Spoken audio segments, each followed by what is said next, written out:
Hello दोस्तों, स्वागत है आप सभी का आपके अपने यूट्यूब चैनल हमारे वर्ल्ड पॉइंट में। ये आपका प्रैक्टिस सेट नंबर 6 है। इससे पहले के प्रैक्टिस सेट आपके चैनल पर डाले जा चुके हैं।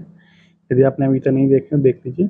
अपनी जीडी की परीक्षा को और भी अच्छी तरह से करके आइए। तो चलिए शुरू करते हैं। प्रैक्टिस सेट देखिए, क्वेश्चन है पहली 100 प्राकृतिक संख्याओं में कितनी अभाज्य संख्याएं हैं। तो पहली 100 प्राकृतिक संख्या अभाज्य संख्या कितनी होती है, तो आपको नोट करके रखना है कि 1 से लेकर 100 तक की संख्याओं के बीच में जो अभाज्य संख्याएं होती हैं वो आपकी 25 होती हैं। कितनी होती है? 25। तो यदि आपसे पूछा है 1 से लेकर 50 तक कितनी होती है, तो 1 से लेकर 50 तक होती है आपकी 15। 1 से लेकर 50 तक 15 होती है और 1 से लेकर 100 तक आपकी 25 होती है। इनमें भी आपको ध्यान रखना है कि जो एक होती है वो आपकी अभाज्य संख्या नहीं होती है। ठीक है, एक आपकी अभाज्य संख्या नहीं होती है। और सबसे छोटी जो अभाज्य संख्या होती है वो होती है आपकी 2। सबसे छोटी होती है, सबसे छोटी होती है। ठीक है, सबसे छोटी सम अभाज्य संख्या भी आपकी कौन सी है, वो भी आपकी 2 ही है। तो इस क्वेश्चन का आंसर कितना बन जाएगा? इस क्वेश्चन का आंसर हो जाएगा 25, ऑप्शन नंबर ए।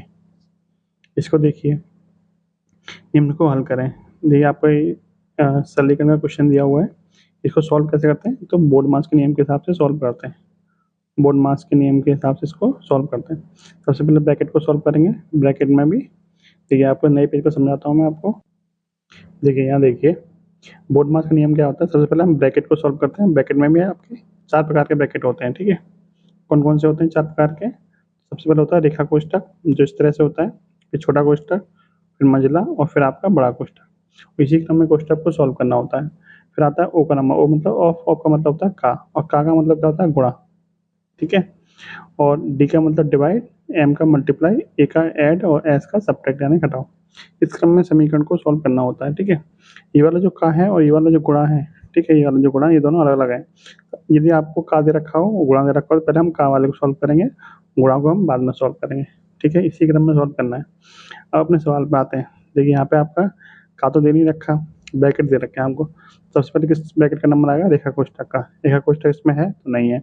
छोटा कोष्ठक का नंबर आएगा इसके बाद। छोटा कोष्ठक इसमें है, यहाँ पे पहले इसको सॉल्व किया जाएगा। ठीक है, तो देखिए 90 प्लस का है, 70 प्लस का है। 70 प्लस 90 कितना होता है? 160। 160 प्लस का हो गया, उसमें से 80 क्या आ जाएगा? माइनस का। तो 160 माइनस के 80 कितना बचेगा? प्लस के 80 बचेगा। ठीक है, यानी इस पूरी जगह पे कितना आ जाएगा? इस पूरी पे आएगा 80। अब कितना बचेगा? अब आगे देखिए, देखिए 2550 तो आपका आगे लिखा हुआ है। फिर आपका ब्रैकेट के अंदर है आपका 510 माइनस के मंझले ब्रैकेट के अंदर है 270। और यहाँ छोटे ब्रैकेट से कितना मिला हमें? 80 मिला। प्लस के चिन्ह बाहर माइनस का है तो अंदर कितना हो जाएगा? फिर माइनस के 80 हो जाएगा। ठीक है, अब देखिए छोटा ब्रैकेट तो हमने सॉल्व कर लिया यहाँ पे। और नंबर किसका आएगा? मंझले ब्रैकेट का, क्योंकि छोटे के बाद मंझले का नंबर आता है। अब इसको देखिए, 270 माइनस के 80 कितना बचेगा? ये प्लस का है, ये माइनस का है। 270 में से हम माइनस के 80 घटाएंगे तो कितना बचता है? 190। तो अब कितना बचेगा? 2550 माइनस के बड़े ब्रैकेट के अंदर आ जाएगा 510 माइनस के कितना बचा था? 190। तो कितना बचा? 190। ये हो जाएगा आपका माइनस का, क्योंकि यहाँ प्लस का बचा था, बाद चिन्ह माइनस का तो माइनस का हो जाएगा। अब आगे देखिए, 2550 माइनस के और 510 में से 190 घटाएंगे कितना बचेगा? 320। ठीक है, चूंकि ये माइनस का है, भाग चिन्ह किसका है? माइनस का, तो ये भी माइनस का हो जाएगा। आगे कितना बचेगा आपका? 2550 माइनस के 320 कितना हो जाएगा आपका? ये 2230। कितना बचेगा? 2230, क्योंकि 2550 में 320 घटाएंगे कितना? 2220। ऑप्शन नंबर आपका, सॉरी 2230, ऑप्शन नंबर आपका बी आपका सही है। ठीक है, इस तरह से आपको सॉल्व करना होता है। नेक्स्ट देखिए, वह छोटी छोटी संख्या ज्ञात कीजिए जिसे 16, 24, 36 और 54 से विभाजित करने पर शेषफल कम से 12, 20, 32 और 50 शेषफल बचता हो। देखिए आपने एक टाइप पढ़ा होगा मैथ में, नंबर सिस्टम में। वो क्या था कि मान लीजिए जैसे कोई संख्या n है। ठीक है, n में यदि हम किसी संख्या से भाग दे रहे हैं, ठीक है, मान लीजिए x संख्या से भाग दे रहे हैं और 22 शेषफल बच रहा है। ठीक है, तो n के यदि हम किसी फैक्टर से भाग करें, n का मान लीजिए कोई फैक्टर आपका a है, a से जो हम इस संख्या में भाग करेंगे तो हमारा शेषफल कितना बचेगा? जितना हम इसके शेषफल में भाग देने से शेषफल बचेगा, यानी बाई अपॉन ए में जो शेषफल बचेगा वही हमारा आंसर आएगा। इसको नंबर से समझते हैं। नंबर से मतलब जैसे यहाँ देखिए आप, जैसे 16, 24, 36 और 54 से भाग देने पर शेषफल कितने बच रहे हैं? 12, 20, 32 और 50। तो मैंने आपको क्या बताया कि यदि कोई संख्या में, यानी कि किसी संख्या में यदि हम 36 से भाग कर रहे हैं तो हमें शेषफल कितना मिल रहा है? शेषफल मिल रहा है हमें 32। यानी 36 से भाग करने पर किसी संख्या में हमें शेषफल मिल रहा है आपका 32। तो 36 के किसी फैक्टर, ठीक है, 36 के किसी, सॉरी इसको यहाँ से कर लीजिए, 36 के किसी फैक्टर यानी कि हम 9 से भाग करेंगे तो हमें शेषफल कितना बचेगा, तो हम क्या करेंगे 32 में 9 से भाग कर देंगे, तो जो हमारा शेषफल बचेगा वही इसका शेषफल होगा, यानी 32 में 9 से भाग देने में शेषफल कितना बच रहा है 5। ठीक है, तो 36 का कोई फैक्टर 9 से भाग देने में शेषफल हमारा कितना बचना चाहिए 5। तो इसी ट्रिक का हम यूज करेंगे इस सवाल में। ठीक है, जैसे 36 से भाग देने पर हमारा शेषफल 32 बच रहा है, तो 9 से भाग देने पर शेषफल कितना बचेगा, तो 32/9 यानी कि 5 शेषफल बचना चाहिए। अब 5 शेषफल बचने का मतलब क्या होता है कि उस संख्या के अंकों का योग 5 होना चाहिए, क्योंकि हम 9 से भाग कर रहे हैं। 9 की विभाज्यता का नियम यही तो होता है कि 9 से भाग करने पर शेषफल हमारा 5 बचना चाहिए। तो देखिए यहाँ कितना शेषफल है, तो 4 3 7 2 9, ये तो पूरा पूरा कट जाएगा 9 से, 4 12, 12 के अंकों का योग होता है 3, तो ये भी नहीं होगा। ये कितना है 8 तो 10 होता है 14, 14 का मतलब 1 और 4 यानी अंकों का योग कितना हो गया 5। यहाँ देखिए 4 और 5 9 तो 11, अंकों का योग कितना हो जाएगा 2, तो ये हमारा आंसर नहीं होगा। एक ही ऑप्शन ऐसा है जो हमारा आंसर, जिसमें हमारा शेषफल कितना बच रहा है 5। 9 से भाग देने पर शेषफल 5 बचेगा, और 36 से भाग देने पर शेषफल कितना बचेगा, तो 36 से शेषफल भाग देने पर आपका शेषफल जो बचेगा वो बचेगा आपका 32। ठीक है, आपने इस टाइप के सवाल बहुत पढ़े होंगे। ठीक है, इस टाइप बहुत क्वेश्चन पूछ जाते हैं इस टाइप के, और ये इंपॉर्टेंट टाइप है कि यदि किसी संख्या में हम दूसरी संख्या से भाग कर रहे हैं और शेषफल हमारा मान लीजिए 32 बच रहा है। ठीक है, जैसे n में हम मान लीजिए 16 से भाग कर रहे हैं, किससे, सॉरी 15 से भाग कर रहे हैं, और हमारा शेषफल कितना बच रहा है 32 बच रहा है। ठीक है, तो 15 का कोई फैक्टर मान लीजिए 5 से भाग करें, तो 5 से भाग करने में शेषफल कितना बचेगा, हम क्या करते हैं 32 में 5 से भाग कर देंगे, शेषफल कितना आएगा 2, तो हमारा शेषफल कितना बचेगा 2 बचेगा। इसी ट्रिक का यूज किया मैंने इसमें। ठीक है, और वैसे निकालोगे तो आपका टाइम ज़्यादा लगेगा। कैसे, दूसरा तरीका क्या है इसका निकालने का, 16 24 36 और 54 का आप एलसीएम लेंगे, जितना भी एलसीएम आएगा उसमें क्या करेंगे आप, देखिए 16 माइनस के बारे डिफरेंस कितना है 4, 4 को हम क्या कर देंगे इसमें से घटा देंगे, तो 16 24 36 और 54 का एलसीएम होता है वो होता है 432। ठीक है, उसमें से हम 4 घटा देंगे कितना बचेगा 428। ठीक है, इस तरह से आप आंसर निकालेंगे, तो आपको एलसीएम लेने में ही टाइम आपका बहुत ज़्यादा वेस्ट हो जाएगा। इस ट्रिक का यूज करिए आप कि 36 से किसी संख्या में भाग देने पर शेषफल यदि आपका 32 बच रहा है, तो 9 से भाग देने पर शेषफल कितना बचेगा, तो 32 में 9 से भाग कर देंगे 5 शेषफल बचेगा। 9 से भाग देने का मतलब 5 शेषफल बच रहा है, इसका मतलब अंकों का योग भी कितना होना चाहिए 5 होना चाहिए। उसी ट्रिक का यूज करेंगे और इसका आंसर निकल के आ जाएगा। नेक्स्ट क्वेश्चन देखिए, किसी संख्या का 8वां हिस्सा उसके कितने परसेंट के बराबर होता है, यानी 1 का 8वां हिस्सा यानी 1/8 कितने परसेंट के बराबर होता है, तो 100 से गुणा कर देंगे। 1/8 किसके बराबर होता है 12.5% के बराबर होता है। ठीक है, ऑप्शन नंबर ए। नेक्स्ट देखिए, 3900 रुपये को एल के और जे के बीच इस अनुपात के अनुपात में विभाजित करने पर के का हिस्सा कितना होगा। ठीक है, अनुपात क्या है 1/2 अनुपात 1/3 अनुपात 1/4। इसको सिंपल अनुपात में तोड़िए, तो 2 3 और 4 का एलसीएम होता है 12। 12 से क्या कर दीजिए इसमें गुणा कर दीजिए। ठीक है, 12 से इसमें गुणा करेंगे यहाँ कितना बचेगा 6, यहाँ आएगा आपका 4, यहाँ आएगा आपका 3, यानी इस अनुपात में जो राशि है वो बांटी गई है, यानी 6 और 4 10 और 3 13, राशि का कुल योग कितना हो गया 13। अब क्या है कितना 3900 है, यानी कि 13 यूनिट की वैल्यू कितनी है 3900, तो एक की वैल्यू यहाँ से कितनी मिल जाएगी 3900/13 यानी कि 300। पूछा किसका हिस्सा है के का, के कौन सा है बीच वाला, तो यानी 4 यूनिट की वैल्यू कितनी मिल जाएगी, एक की 300 तो 4 की 1200। ठीक है, तो के का हिस्सा कितना हो गया, के का हिस्सा हो गया 1200। नेक्स्ट देखिए, सूरज के पास 50 पैसे 1 रुपये 5 पैसे के सिक्के इस अनुपात में है। सूरज के पास कुल राशि कितनी है 648 है, तो 50 पैसे के सिक्के कितने हैं। देखिए इसका एक शॉर्ट तरीका क्या है कि आपसे पूछो 50 पैसे के सिक्के कितने होंगे, 50 पैसे के सिक्कों का अनुपात कितना है 8 अनुपात है, यानी जो भी आंसर होगा वो 8 से कटना चाहिए।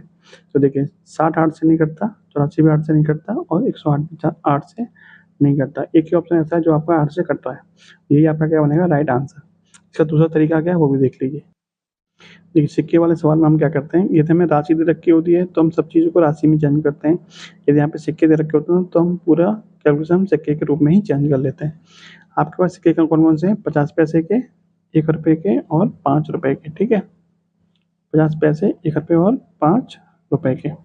इसके सिक्के किस अनुपात में है, तो इनके सिक्के अनुपात में है आपके 8 अनुपात 5:9 के अनुपात में इनके सिक्के हैं।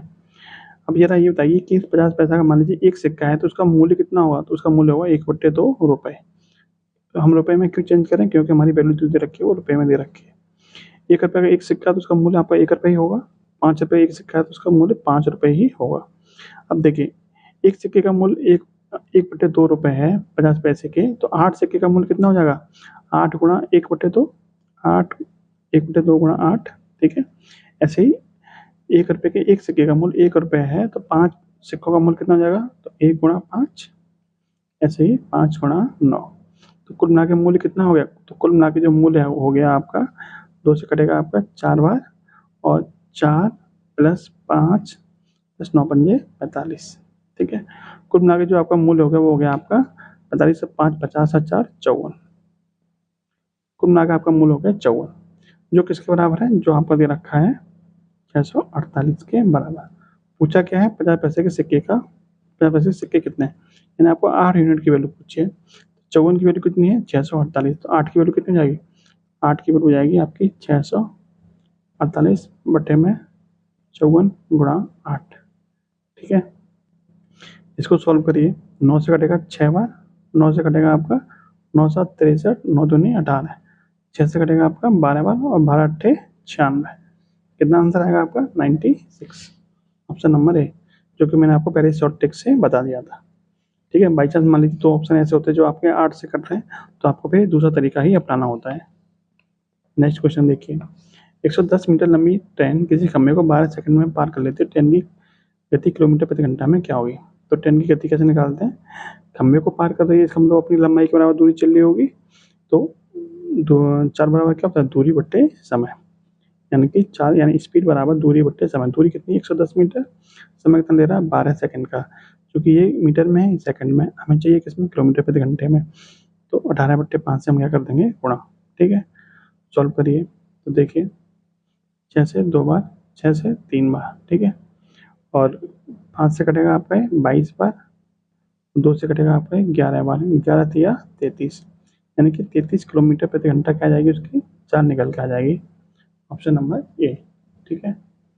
नेक्स्ट है, कार्यक्रमों के लिए गीता केक बनाती है और जन्मदिन की पार्टी के लिए उसने एक केक बनाया, इसे 700 रुपये में बेच दिया। केक बनाने के लिए सामग्री की लागत कितनी थी, 350 रुपये थी, तो उसकी लाभ मार्जिन का परसेंटेज क्या है, यानी 350 रुपये की लागत है और 700 रुपये में बेच दिया, तो कितने रुपये का लाभ कमाया, तो 350 चीज़ 700 में बेच जा रही है, तो इसका मतलब लाभ कितने का हो गया, तो 700 माइनस के 350 कितने का लाभ हो गया, तो 350 का लाभ हो गया। 350 का लाभ कितने रुपये कमा रही है, 350 रुपये कमा रही है, तो कितने परसेंट का हो जाएगा, तो 350 का लाभ 350 पे गुणा कर देंगे 100 का, कितना कटेगा, ये आपका हो जाएगा 100% का लाभ। लाभ कितने परसेंट का है, तो 100% का लाभ वो कमा रही है, ठीक है। नेक्स्ट क्वेश्चन देखिए, एक पुराने फ़ोन को 6,360 रुपये में बेचने पर रंजीता को इसे कुछ वर्ष पहले खरीदने पर आई लागत से 47% कम मूल्य प्राप्त हुआ। 13% का लाभ प्राप्त करने के लिए रंजीता को इसे किस मूल्य पर बेचना चाहिए।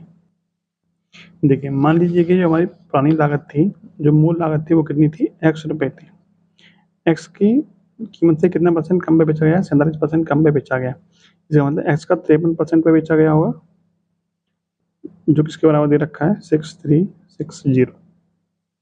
देखिए 53 क्या है, आवाज संख्या है, अब इसको पूरा पूरा कटेगी तभी काम चलेगा, 53 से इसमें भाग देंगे तो 53 एकम 53, 10 बचेंगे, 10 का मतलब 106, और 53 दूनी 106, यानी कितनी बार कट गया है, 120 बार कट गया, 120 बार। तो एक्स की वैल्यू कितनी मिल जाएगी यहाँ से, 120 गुणा 100 यानी कि 12,000, यानी मूल लागत कितनी होगी, तो मूल लागत होगी उसकी 12,000।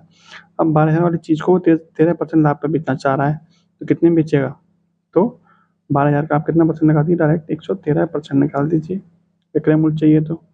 इसको सॉल्व करिए, 2 जीरो से 2 जीरो खत्म, कितना आ जाएगा आपका 12 तिया 36, और 12 इंटू 11 होता है 132, और 3 135, यानी कि 13,560। 13,560 आपका क्या बन जाएगा, राइट आंसर, ऑप्शन देख लीजिए। देखिए ये है ऑप्शन नंबर ए आपका सही है, ठीक है।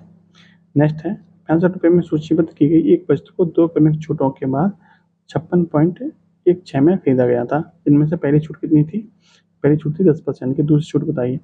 देखिए 65 पे एक छूट 10% की दी गई है, इसका मतलब 65 का 10% कितना हो जाएगा, 65 का 10% हो जाएगा आपका 6.5, यानी पहली छूट तो 6.5 रुपये की दी गई है। तो पहली छूट के बाद विक्रय मूल्य कितना हो जाएगा, 65 रुपये की चीज़ पे 6.5 की छूट दी गई, तो पहली छूट के बाद विक्रय मूल्य कितना हो गया, तो 65 में 6.5 घटा देंगे, कितना बचेगा, 65 माइनस के 6.5 हो जाएगा आपका 58.5। ठीक है, यानी कि पहली छूट के बाद इतने रुपये में बेची जा रही है, और दूसरी छूट के बाद में कितनी बेची जा रही है, तो 56.16 की बेची जा रही है। इसका मतलब छूट कितनी दी जा रही है, 58.50 में से कितना घटा देंगे हम, 56.16, यानी कि कितनी बेची जाएगी, ये हो जाएगा आपका 0.34 इधर बचेगा, और आपका इधर बचेगा आपका 0.2। ठीक है, 2.34 की क्या दी जा रही है, छूट दी जा रही है, कितने में दी जा रही है, तो 58.50 पे दी जा रही है, कितने परसेंट का हो जाएगा, तो 2.34 की छूट कितने रुपए पे, 58.50 पे गुणा कर देंगे 100 का।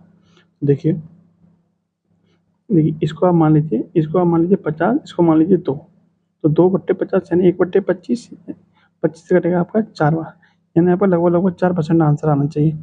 अब देख लेते हैं ओरिजिनल मतलब पूरा पूरा कट रहा है कि नहीं कट रहा।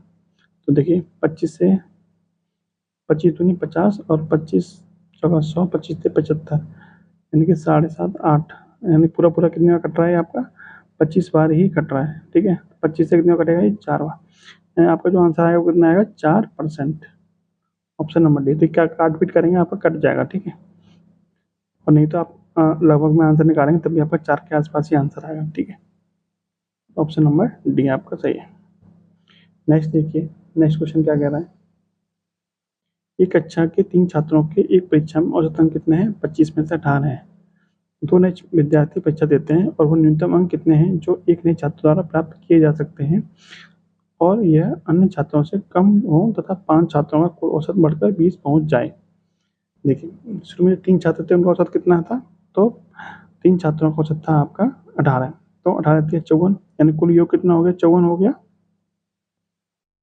देखिए यहाँ देखिए 3 छात्रों का जो औसत है वो कितना है, 18 है, 3 छात्रों का औसत 18 है, तो कुल योग कितना हो जाएगा, 3 का योग हो जाएगा आपका 18 तिया 54। ठीक है, अब 5 छात्रों का औसत कितना है, 20 है, तो 5 का योग कितना हो जाएगा, 5 का योग हो जाएगा 20 पंजे 100। इसका मतलब जो 2 छात्र हैं उन्होंने कितना अंक लाए होंगे, 100 माइनस के 54, यानी कि 46 अंक लाए होंगे, और 46 में से आपसे पूछा कि एक नए छात्र द्वारा प्राप्त किए जा सकने वाले कम से कम न्यूनतम अंक कितने हैं, तो जब एक अधिकतम लेगा तभी तो दूसरा न्यूनतम लेगा, तो अधिकतम अंक कितने हैं, 25 हैं, तो एक को 25 दे दीजिए, न्यूनतम कितने बचेंगे, न्यूनतम बचेंगे 21, यानी जो कम से कम अंक एक ला सकता है वो कितने ला सकता है, 21 ला सकता है। इससे कम लाएगा तो आपका औसत कितना, 20 नहीं बन पाएगा। ठीक है, तो कम से कम अंक कितना ला सकता है, तो 21 अंक ला सकता है। न्यूनतम अंक कितने आने चाहिए, न्यूनतम अंक आपके 21 आने चाहिए।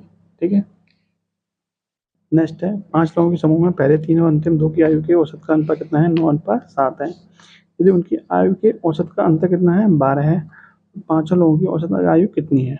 देखिए देखिए 5 लोगों के जो समूह में पहले 3 और अंतिम 2 का जो अनुपात दे रखा है वो दे रखा है आपका 9:7, और उनके अनुपातों के बीच का जो अंतर है, औसत का जो अंतर है वो कितना है, 12। यहाँ कितना अंतर है, 2 की वैल्यू कितनी है, 12, 2 की वैल्यू 12 है, तो एक की वैल्यू कितनी मिल जाएगी, यहाँ से 6, एक की वैल्यू 6 होगी, तो 9 की वैल्यू 9 चिंग 54, और 7 की वैल्यू 7 चिंग 42। ये 54 क्या है, ये आपका 3 लोगों का औसत है, 3 लोगों का औसत 54 है, तो योग कितना हो जाएगा 3 का, ये हो जाएगा आपका 162, और 2 लोगों का औसत कितना है, 42, तो योग कितना हो जाएगा 84, यानी 5 लोगों का योग कितना हो जाएगा, तो 2 4 6 और 16 8 24, यानी 246। 5 लोगों की आयु का योग कितना है, 246, तो औसत कितना हो जाएगा 5 का, क्योंकि 5 का औसत पूछा है आपसे, तो 246 बटे में 5, 246 बटे में 5, तो 5 का भाग देने का मतलब क्या होता है, ऊपर वाले का डबल कर दीजिए, यानी 240 का डबल कितना हो जाएगा, 492, और एक अंक के बाद में पॉइंट लगा दीजिए, यानी 49.2। ऑप्शन नंबर बी क्या हो जाएगा आपका राइट आंसर। नेक्स्ट है, ये अकेला एक काम को 3 दिनों में समाप्त कर सकता है, बी उसको 7 दिनों में कर सकता है। यदि ए और बी मिलकर 2 दिनों में काम करते हैं तो काम का कितना हिस्सा शेष बच जाएगा। देखिए देखिए ए कर रहा है आपका 3 दिन में, बी कर रहा है आपका 7 दिन में, दोनों का एलसीएम हो जाएगा 21। टोटल काम हमने मान लिया कि टोटल काम हमारा 21, इसको ए 3 दिन में करा तो 1 दिन में 7 काम करेगा, अब भी 7 दिन में पूरा काम करा तो 1 दिन में 3 काम करेगा, ठीक है। दोनों ने मिलकर कितने दिन काम किया, तो दोनों ने मिलकर 2 दिन काम किया। दोनों एक दिन में कितना काम करते हैं, 7 और 3 10 काम करते हैं एक दिन में। 2 दिन में कितना कर देंगे, 20 काम कर देंगे। पूछा क्या है कितना हिस्सा शेष बचा, तो 20 काम तो हो गया, बचा कितना, एक काम बचा, क्यों टोटल काम कितना माना था हमने, 21 माना था। 21 में से 20 हो गया, बचा कितना, एक काम बचा। तो एक जो काम बचा वो पूरे कितना हिस्सा है, पूरा कितना है 21, कितना हिस्सा बच गया, 1/21 हिस्सा आपका बच गया। ऑप्शन नंबर डी, ठीक है। 1/80 का मतलब 1/21 का मतलब क्या है, 21 भाग पूरा था तो इसमें से एक हिस्सा आपका क्या हुआ है, बचा हुआ है, ठीक है। यानी 20 हिस्सा आपका काम हो चुका है, एक हिस्सा आपका बचा हुआ है, ठीक है। नेक्स्ट है, एक निश्चित साधारण ब्याज की दर पर 800 रुपये की राशि 3 वर्षों में 956 रुपये हो जाती है। इस दर को 4% बढ़ा दिया जाए तो निवेश में कितनी वृद्धि होगी। देखिए, निवेश में वृद्धि क्यों हो रही है, निवेश में वृद्धि क्यों होगी, क्योंकि दर क्या है, 4% बढ़ी है। तो जब दर 4% बढ़ी है तो आपका रुपया भी 4% बढ़ जाएगा। एक साल में 4% बढ़ेगा तो 3 साल में कितना परसेंट बढ़ जाएगा, 12%। तो 800 का 12% कितना हो जाएगा, 800 का 12%, 12×96, यानी आपका जो पहले रुपया मिलता था उससे आपको 96 रुपये और एक्स्ट्रा मिलेंगे। तो पहले कितना मिल रहा था, 956, अब 96 रुपये आपके एक्स्ट्रा और मिल जाएंगे। जोड़ दीजिए कितना हो जाएगा आपका, 4×6 = 12, 9×5 = 14 और 1 15 और ये आपका 10, यानी कि 1052 रुपये आपको एक्स्ट्रा, सॉरी 1052 रुपये आपको कुल मिलेंगे। Option number C. तो कितने की वृद्धि हुई आपकी, 96 रुपये की वृद्धि हो जाएगी, तो आपको कुल मिला के 1052 रुपये आपको ब्याज मिल जाएगा, ठीक है। यहाँ पे आपको पुरानी दर निकालने की कोई जरूरत नहीं है, आप डायरेक्ट निकालिए। 4% बढ़ रहा है 800 रुपये का, तो 32 रुपये बढ़ेगा एक साल में, तो 3 साल में कितना बढ़ेगा, 32 या 96 रुपये बढ़ेगा 3 साल में। 3 साल में 96 रुपये बढ़ेगा तो इसका मतलब पहले जो मिल रहा था उसे 96 रुपये एक्स्ट्रा मिलेंगे, इसका मतलब 1052 रुपये आपको मिल जाएंगे, क्लियर। नेक्स्ट देखिए, एक चतुर्भुज की 2 भुजाएं 16 सेंटीमीटर और 12 सेंटीमीटर है, उनके मध्य का कोण कितना है, 90 अंश का। उनकी अन्य दोनों भुजाएं 25/2 सेंटीमीटर है, तो चतुर्भुज के अन्य तीनों कोण समकोण नहीं है, चतुर्भुज का क्षेत्रफल कितना होगा। देखिए, मान लीजिए कोई चतुर्भुज इस टाइप का बना हुआ है, ठीक है। इसकी 2 भुजाएं क्या है आपकी, एक 16 है और एक आपकी क्या है 12 है। इनके आपस में बीच में कोण कितना है, तो 90 अंश का कोण है, यानी आपका क्या बन जाएगा, आपका समकोण त्रिभुज बन जाएगा इस टाइप से। लेकिन उससे पहले क्या है, उनके मध्य कोण 90 अंश का, उनकी अन्य 2 भुजाएं कितनी, 12.5 की, 25/2 का मतलब 12.5, यानी ये जो आपका चतुर्भुज है इस टाइप का, मान लीजिए कोई चतुर्भुज बन रहा है, ठीक है। इसमें ये वाली भुजा भी 12.5 की है और ये वाली भुजा भी आपकी 12.5 की ही है। अब आपसे पूछा इस चतुर्भुज का क्षेत्रफल क्या क्या होगा, ठीक है। तो देखिए, ये तो आपका समकोण त्रिभुज बन रहा है, लेकिन ये जो कोण है आपकी समकोण कोण नहीं है, समकोण नहीं है, सॉरी समकोण नहीं है आपको बोला है। तो इसको हम कैसे निकाल सकते हैं, वो देखिए। सबसे पहले तो आप इसका एरिया निकाल सकते हो, कैसे, समकोण त्रिभुज है, ये 12 है, ये 16, तो ये कितना होगा, ये आपका 20 होगा। ये 20 कैसे हुआ, तो इसके लिए आप थोड़ा देखिए, आपने एक बेसिक ट्रिपलेट पढ़ा होगा 3, यदि आपका आधा 3 है, लम्ब आपका 4 है, तो आपका जो कर्ण होगा वो कितना होगा, 5 होगा। ये आपका बेसिक ट्रिपलेट होता है, यानी इस संख्या में, इन तीनों संख्याओं में यदि हम किसी भी संख्या से गुणा करेंगे तो भी हमारा एक ट्रिपलेट निकलेगा। ट्रिपलेट का मतलब क्या होता है कि आधार का वर्ग प्लस लंब का वर्ग बराबर होता है कर्ण के वर्ग के, यानी इन दोनों संख्याओं के वर्गों का योग हमेशा इसके वर्ग के बराबर होगा। अब इसमें हम किसी भी संख्या से गुणा करेंगे तब भी हमारा ये समीकरण क्या बनेगा, संतुष्ट रहेगा। अब इससे हमने किससे गुणा कर दिया, इससे हमने गुणा कर दिया आपका 3 से, किसे किया 3 से, सॉरी 4 से कर दिया, किसे किया 4 से, 4 से गुणा करेंगे, 4 दिया 12, 4 चौक 16, 4 पंजे 20। तो यदि आपका आधार 12 है, लम्ब आपका 16 है, तो आपका कर्ण कितना हो जाएगा 20।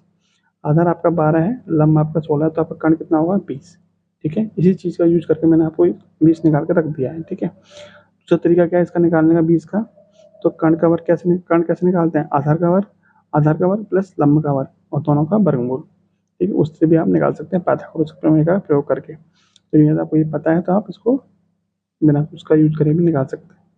दूसरा, यदि आपको ये 20 मिल गया, अभी 16 हो गया, ये 12 हो गया, तो ये आपकी क्या है 12.5, ये 12.5, यानी ये जो आपका त्रिभुज बना ये क्या है, आपका समद्विबाहु त्रिभुज बन गया। क्या बन गया, ये समद्विबाहु त्रिभुज बन गया।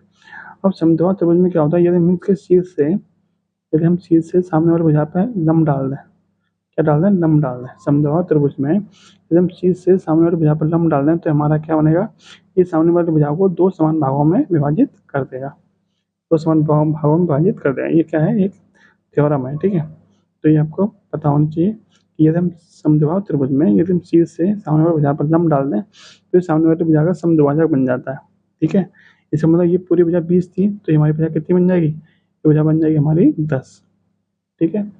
अब इस वाले त्रिभुज में देखिए, इस वाले त्रिभुज में देखिए, इस वाले त्रिभुज को मैं यहाँ बना लेता हूँ। देखिए ये वाला जो त्रिभुज है, ये वाला, इसको मैंने यहाँ बना लिया। तो देखिए ये वाली भुजा कितनी है, 10 है, और ये वाली भुजा कितनी है, 12.5, ठीक है। अब हमें क्या चाहिए, हमें ये वाली भुजा चाहिए, ठीक है। कौन चाहिए, ये वाली भुजा। तो अब जरा ये बताइए, 5 कर्ण क्या है, 12.5 है, और हमारे यहाँ पे कर्ण कितना था, 5 था। 5 का कितना गुना है, 5 का ही 2.5 गुना है, और इस 4 का कितना गुना है, 4 का ही 2.5 गुना है। तो इसका मतलब ये वाली भुजा भी 3 की कितने गुने होगी, 3 की 2.5 गुनी होगी। 3 का 2.5 गुना कितना होता है, 7.5। इसका मतलब हमारी जो लंब निकल के आ गया 7.5। तो ये जो ऊंचाई निकल के आई थी, ये जो लंब निकल के आया, कितना निकल के आया, 7.5, इसका लंब निकल के आ गया। अब क्या होगा, अब इस चतुर्भुज का क्षेत्रफल हम निकाल सकते हैं आराम से, ठीक है। यानी इन दोनों साइड को निकालने में हमें थोड़ी मेहनत करनी पड़ेगी, बाकी क्षेत्रफल निकालने में कोई मेहनत। आगे देखिए उसका क्षेत्रफल कैसे निकालेंगे। देखिए ये जो चतुर्भुज है आपका, ये दो त्रिभुजों से मिलकर बना है, इसको और इस वाले त्रिभुज को मिलकर बना है। हम दोनों त्रिभुजों का क्षेत्रफल निकाल देंगे तो हमारा पूरा चतुर्भुज का क्षेत्रफल निकल के आ जाएगा। चूंकि ये वाला त्रिभुज क्या है आपका, समकोण त्रिभुज है, तो समकोण त्रिभुज का क्षेत्रफल क्या होता है, 1/2 आधार गुणा ऊंचाई। आधार कितना है, 12, और ऊंचाई कितनी है आपकी, ऊंचाई मतलब लंब कितना है इसका, 16। इसका क्षेत्रफल कितना आ गया, 2 से कटेंगे 6 बार, 16 छिक्के 96, 96 वर्ग सेंटीमीटर, ठीक है, 96 सेंटीमीटर स्क्वायर। यानी इस त्रिभुज का क्षेत्रफल तो आपका निकल के आ गया 96 सेंटीमीटर स्क्वायर। अब इस त्रिभुज का क्षेत्रफल कैसे निकालते हैं, तो देखिए ये क्या है, इसका लंब है, ये क्या है आपका, ये इसका लंब है, और ये आपका ये वाला क्या है, ये इसका आधार है। यदि आपको किसी त्रिभुज में, यदि आपको किसी त्रिभुज में लंब दे रखा हो, ठीक है, और आधार दे रखा हो, लंब दे रखा हो, आधार दे रखा हो, तो उस त्रिभुज का क्षेत्रफल कैसे निकालते हैं, 1/2 बेस इंटू हाइट, यानी आधार इंटू ऊंचाई, आधार इंटू लंब। निकाल लीजिए इस त्रिभुज का क्षेत्रफल भी कितना हो जाएगा, इस त्रिभुज का क्षेत्रफल हो जाएगा 1/2 आधार, इसका आधार कितना है इस त्रिभुज का पूरे का 20, और लंब कितना निकल के आया था 7.5, ठीक है। 2 से कटेगा आपका 10 बार, 10 इंटू 7.5 कितना हो जाएगा, 75। तो इस त्रिभुज का क्षेत्रफल निकल के आ गया 96, इस त्रिभुज का निकल के आया 75। तो पूरे चतुर्भुज का क्षेत्रफल कितना हो गया, 96 प्लस 75, 96 प्लस 75 कितना हो जाएगा आपका, ये 9 और 7 16 17, ठीक है, 6 5 11 और 9 7 16 17, यानी 171 वर्ग सेंटीमीटर, ठीक है। यानी इस पूरे चतुर्भुज का क्षेत्रफल जो आ गया आपका 171 वर्ग सेंटीमीटर निकल के आ जाएगा। यानी कि आपका ऑप्शन नंबर डी आपका सही है, ठीक है। देखिए दोबारा देखिए, ये जो आपको पूरी मेहनत करनी पड़ी है ना, ये आपको जब आपको ये सब चीज़ें पता होंगी तो आपको इतना टाइम नहीं लगेगा, आप फटाफट कैलकुलेशन कर लोगे। मुझे आपको समझाने में टाइम ज़्यादा लगा है, जबकि आप खुद करोगे तो आपको इतना टाइम नहीं लगेगा, ठीक है। नेक्स्ट देखते हैं, एक अनाप की भुजाएं 1:2:3 के अनुपात में है, और उनका पृष्ठ क्षेत्रफल कितना है, 28 सेंटीमीटर स्क्वायर है। उसका आयतन ज्ञात कीजिए। देखिए घनाभ का पृष्ठ क्षेत्रफल क्या होता है, घनाभ का पृष्ठ क्षेत्रफल होता है 2 गुणा लंबाई इंटू चौड़ाई। लंबाई हमने x मान ली, तो कितनी हो जाएगी 2x, और हो जाएगी आपकी 3x, ठीक है। तो घनाभ का पृष्ठ क्षेत्रफल क्या होता है, 2 गुणा लंबाई इंटू चौड़ाई। लंबाई इंटू चौड़ाई करेंगे तो कितना हो जाएगा 2x स्क्वायर, प्लस चौड़ाई इंटू ऊंचाई, यानी कि 2x और 3x कितना हो जाएगा 6x स्क्वायर, प्लस ऊंचाई इंटू लंबाई, यानी कि 3x स्क्वायर, जो किसके बराबर दे रखा है आपको 88 के बराबर, ठीक है। यहाँ से क्या करेंगे, 2 से कटेगा 88, 44 बार, यहाँ कितना हो जाएगा 6 और 3 9 2 11, 11x स्क्वायर बराबर 44। तो 11 से कटेगा आपका ये 4 बार, तो x की वैल्यू कितनी आएगी, √4, √4 की वैल्यू कितनी आएगी 2, x की वैल्यू कितनी मिल गई आपको 2। यदि आपको x की वैल्यू 2 मिल गई तो आपकी भुजाएं कौन कौन कितनी कितनी हो जाएंगी, तो ये तो हो जाएगी आपकी 2, यानी ये हो जाएगी आपकी 2, ये हो जाएगी आपकी 2 दूनी 4, और ये हो जाएगी 3 दूनी 6, ठीक है। यानी आपकी जो भुजाएं निकल के आ गई वो कितनी निकल के आ गई, 2 4 और 6, 2, 4 और 6। क्लियर। पूछा क्या आपसे, आयतन पूछा है। तो घनाभ का आयतन क्या होता है, लंबाई गुणा चौड़ाई गुणा ऊंचाई, यानी तीनों भुजाओं का गुणनफल करना है आपको। तो 2 आयतन बराबर यानी वॉल्यूम बराबर होता है लंबाई गुणा चौड़ाई गुणा ऊंचाई। तो 2 गुणा 4 गुणा 6 कितना जाएगा, 6 चौक 24 दूनी 48, 48 सेंटीमीटर क्यूब। ठीक है, 48 सेंटीमीटर क्यूब। तो इसका नाम का आयतन कितना आ जाएगा, इसका नाम का आयतन आ जाएगा 48 सेंटीमीटर क्यूब। ऑप्शन देखिए, देखिए ये आयतन, ये ऑप्शन है आपके, ऑप्शन नंबर ये आपका सही हो जाएगा। इसको देखिए, निम्नलिखित विभिन्न मानों की मात्रा बताइए। मात्रा क्या होती है कि जो बीच वाली संख्या होती है वही आपकी मात्रा होती है। यदि मान लीजिए संख्याओं की संख्या क्या है, यदि संख्या आपकी सम दे रखी है, मतलब सम अंकों में संख्या दे रखी है, तो बीच की तो दोनों संख्या होती है उनका आधा क्या बन जाता है, मात्रा बन जाता है। यदि मान लीजिए विषम संख्या दे रखी है, विषम मतलब संख्या में संख्या दे रखी है, तो जो बीच वाली संख्या होगी वही आपकी क्या होगी, वो आपकी मात्रा हो जाएगी। अब इसकी मात्रा कैसे निकालेंगे, तो सबसे पहले हम इसको आरोही क्रम में लिखेंगे। अब देखिए, आरोही क्रम में लिखने से पहले आप संख्या गिनिए, कितनी संख्या है, 1 2 3 4 5 6 7 8, 8 संख्याएं। इसका मतलब इनकी जो मात्रा होगी वो बीच वाली दोनों संख्याओं को जोड़ के आधा करने से मिल जाएगी। तो देखिए, सबसे पहले आप इसको आरोही क्रम में कैसे लिखेंगे, सबसे छोटी संख्या देखिए, तो इसमें सबसे छोटी संख्या कौन सी है, देखिए सबसे छोटी संख्या इसमें ढूंढिए कौन सी है, तो a माइनस के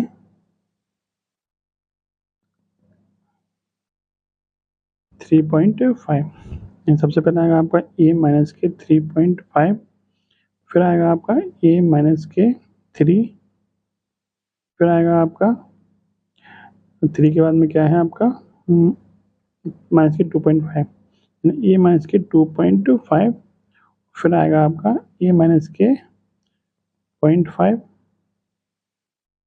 ठीक है, अब 0.5 के बाद नंबर किसका आएगा, सॉरी a माइनस के 2 तो रह ही गया, तो a माइनस के 2, इसके बाद में आएगा a माइनस के 0.5। ठीक है, देखिए हमें यहाँ तक ही निकालना है, पूरा पूरा क्रम से लगाने कोई फायदा नहीं है, क्योंकि संख्या कितनी दे रखी है 8, तो हमें बीच वाली दो संख्या चाहिए, तो बीच वाली दोनों संख्या कौन कौन सी होगी, चौथी और पांचवी होगी। अब चौथी कौन सी, a माइनस के 2, पांचवी कौन सी, a माइनस के 0.5। अब इसकी मात्रा निकालनी है, तो इन दोनों को जोड़ के आधा कर दीजिए, तो a माइनस के 2 प्लस a माइनस के 0.5 दोनों को जोड़ के आधा कर दीजिए मात्रा वाला। तो देखिए a प्लस a कितना जाएगा 2a, 2a का आधा करेंगे तो कितना जाएगा a, और माइनस के 2 और माइनस के 5, सॉरी माइनस के 2 और माइनस के 0.5 जोड़ेंगे तो हो जाएगा माइनस के 2.5, माइनस के 2.5 का आधा करेंगे तो हो जाएगा माइनस के 1.25। तो मात्रा कितनी निकल के आ गई, मात्रा निकल के आ गई a माइनस के 1.25, ऑप्शन नंबर ए। ठीक है, अगला क्वेश्चन देखिए, क्वेश्चन है निम्नलिखित प्राइस आर एक कंपनी XYZ द्वारा स्पोर्ट्स किटों की बिक्री पर जानकारी दर्शाता है। वर्ष 2016 के लिए प्राप्त राजस्व कितना है, तो इतना राजस्व है प्राप्त 2016 के लिए। पूछा क्या आपसे, 2016 में क्रिकेट किट की बिक्री के माध्यम से कंपनी XYZ द्वारा कितना राजस्व प्राप्त किया गया। देखिए XYZ द्वारा क्रिकेट किट के लिए, क्रिकेट किट कौन सी है, तो देखिए क्रिकेट किट है आपकी 30%, यानी आपको 30% निकालना कुल मिला के इसका। ठीक है, 30% निकालना है इसका। ठीक है, तो आपको 32 सॉरी 36 36 82 और 3 जीरो का आपको 30% निकालना है। देख कैसे निकालेंगे, तो आपको गुणा करने से ज़्यादा अच्छा इकाई अंक ढूंढिए। 3 का गुणा किस में होगा, 2 में, 3 दूनी 6, यानी कि जीरो के बाद जो इकाई अंक आएगा पहला वो कितना आएगा, वो 6 आना चाहिए। तो सबसे पहले देखिए 6 किस में आ रहा है, 6 आपका इसी में आ रहा है और किसी में 6 नहीं आ रहा जीरो के बाद, तो ये आपका क्या बनेगा राइट आंसर। इसको सॉल्व भी कर लेते हैं, 2 जीरो से 2 जीरो खत्म, तो 3 का गुणा 2 जीरो तो बाहर आ जाएंगे आपके, 3 दूनी 6, 8 24 के 4 हासिल के 2, 3 18 और 2 20 हासिल के 2 और 3 3 9 2 11, यानी कि 11 0 40, 11 0 40 2 जीरो, यानी वही आंसर आया जो आपका इकाई अंक से निकल के आ रहा था। तो ध्यान रखिएगा, कैलकुलेशन में टाइम वेस्ट मत करिए, जितना जल्दी हो सके आप सॉल्व करिए और आगे बढ़िए। नेक्स्ट देखिए, उमा एक टेरेस पार्टी का आयोजन कर रही है, वह कुल अनुमानित व्यय को निम्न 5 मदों में दिए गए टेबल के अनुसार निर्धारित करती है। ये व्यय की मात्रा दे रखी है और आपका व्यय दे रखा है परसेंटेज में। यदि वो 850 रुपये मद 3 पर व्यय करती है तो मद 2 पर 2 और 5 पे उसका कुल व्यय कितना है? 850 रुपये किस पे खर्च करती है? मद 3 पे। मद 3 पे कितना परसेंट किया खर्च किया जा रहा है? 10%। तो 2 और 5 पर 2 पे कितना है? 20%, 5 पे कितना है? 15%। 20 और 15 35%। आपको 10% की वैल्यू दे रखी है, आपको 850। आपसे पूछा है 35% की वैल्यू कितनी होगी, क्योंकि 2 और 5 मिला कितना हो गया? 5 का 15 है, 2 का आपका 20 है, 15 और 20 35। 35% की आपसे वैल्यू पूछी है। देखिए कितना गुना है इसका? 10% की वैल्यू कितनी है? 10% की वैल्यू 850 है, 35% की वैल्यू पूछी है। तो कुल मिला के 1% की वैल्यू कितनी हो जाएगी? 85। 85 गुणा करना है आपको। तो देखिए 35% बराबर हो जाएगा आपका 850 बटे में 10 गुणा 35। ठीक है, इसको सॉल्व करिए, 0 से 0 खत्म। 35 गुणा 85 कितना होगा? तो 35 पंजे होते हैं आपके 175, हासिल के 17, और 35 अट्ठे कितने होते हैं? तो 280, 280 और 17 297, यानी कि 2975। ऑप्शन नंबर आपका बी सही है। ठीक है, नेक्स्ट क्वेश्चन देखिए। एक निजी जिम एक समय स्लॉट में 25 लोगों को समायोजित कर सकता है। इसके उपयोगकर्ताओं के लिए 3 अलग-अलग समय स्लॉट हैं और निम्नलिखित चार्ट एक सप्ताह के औसत आगंतुकों को दर्शा रहा है। वो कौन सा दिन है जब वे अधिक सदस्यों को समायोजित नहीं कर सकते? ठीक है, अब चार्ट को देखिए।